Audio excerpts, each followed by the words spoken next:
Elegant experiments at CERN and other high-energy accelerators in the 1960s and 1970s showed that the atomic nucleus, and in particular protons and neutrons, are not fundamental particles, but they have substructure. Meanwhile, analogous experiments on electrons could not detect substructure. Electrons appear to be truly fundamental particles. These elegant experiments showed that protons and neutrons have subconstituents called quarks. These quarks are fractionally charged, which is a very unusual situation for subatomic particles, never seen before. The size of these particles is incredibly small. The atomic nucleus is a few parts in 10,000 compared to the size of an atom. The quarks are on a scale hundreds of millions of times smaller than the size of the atom itself.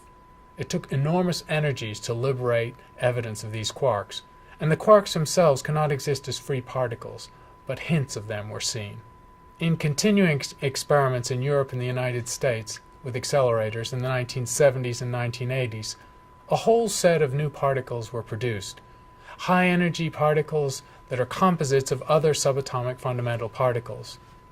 Mesons or mid-range particles, baryons or heavy particles, and leptons or light particles like electrons.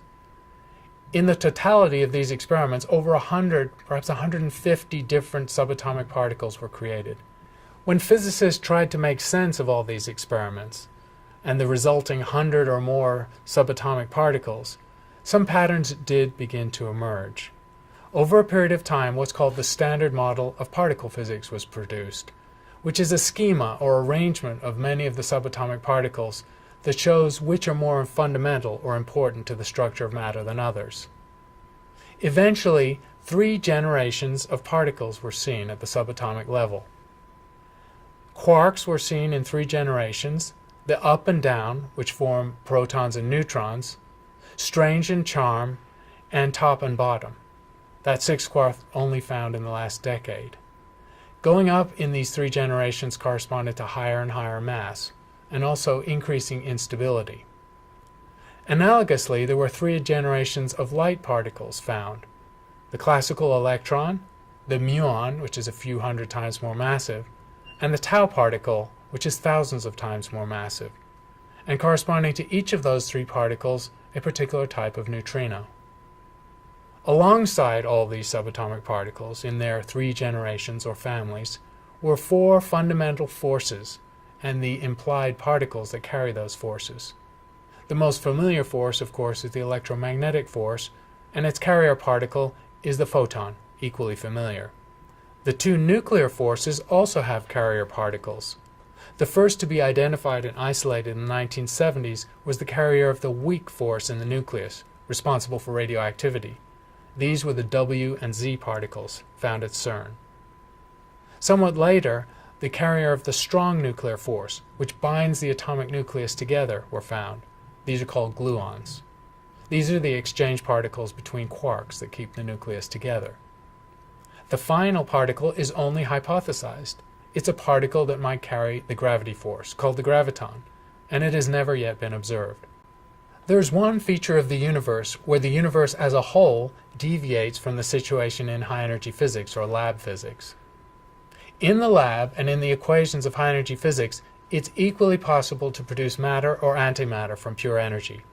In fact, pure energy can easily create particle-antiparticle pairs in equal numbers. Given that the universe contains a lot of energy, we might imagine there should be antimatter in the universe as well as matter. And yet when astronomers look out with their telescopes or use other diagnostics, we do not see antimatter. We also don't see antimatter on the Earth. It can be created fleetingly from pure energy or from particle collisions, but not exist stably. Given sufficient energy, it's possible to make particles and antiparticles in equal numbers. This happens routinely in the physics lab. Energy creating particle-antiparticle pairs is a routine occurrence. The antiparticles, however, do not last long. Anytime an antiparticle meets a particle, it disappears with the creation of annihilation radiation, typically gamma rays. So normal antimatter cannot exist stably in the universe. If there were an antiparticle, it would disappear very quickly, in a tiny fraction of a second. But it does lead to a cosmic puzzle. If matter and antimatter exist on an equal footing in the laws of nature and physics, which they do, then why is the universe overwhelmingly composed of matter? First of all, how do we know this? Astronomers have made careful observations, and because even though interstellar space or intergalactic space is fairly empty, it's not complete vacuum, we know that if there were regions of the universe where there were antimatter, such as anti-stars or anti-galaxies, the interfaces between that antimatter and normal matter would lead to gamma radiation. And we have had sensitive enough gamma ray telescopes in space to observe these gamma rays for decades. We are very confident that the universe does not contain sectors or regions or individual anti-stars and anti-galaxies. So we accept that the universe is made of normal matter, and we're left with the puzzle of why the universe ended up so asymmetric, given that the fundamental physics is perfectly symmetric between matter and antimatter. As we'll see in the discussion of cosmology, the explanation for this asymmetry probably lies in the very early universe. When radiation was dominant, and particles and antiparticles were freely coming and going in terms of radiation, a tiny asymmetry in nature, in the forces of nature, produced the resultant residue of particles, and all the antiparticles annihilated, leaving us with a universe with far more photons in it than particles.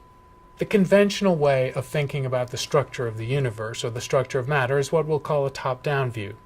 We imagine the universe containing objects, the largest of which are galaxies. Within those galaxies are stars, or planets, and those stars are made of atoms. And then we look for what those atoms contain, and we find that the atoms contain subatomic nuclei made of particles, and orbiting electrons, which are subatomic particles. And so we drill down from the highest scales to the smallest scales to try and understand nature. This is the standard reductionist or top-down view of matter. To summarize substructure, physicists have taken normal atoms and using high-energy experiments and accelerators tried to divulge what is inside an atom. Beyond finding the atomic nucleus and the orbiting electrons, experiments in the 1960s and 70s showed that protons and neutrons are not fundamental, but are made of fractionally charged quarks, which seem to be fundamental subatomic particles.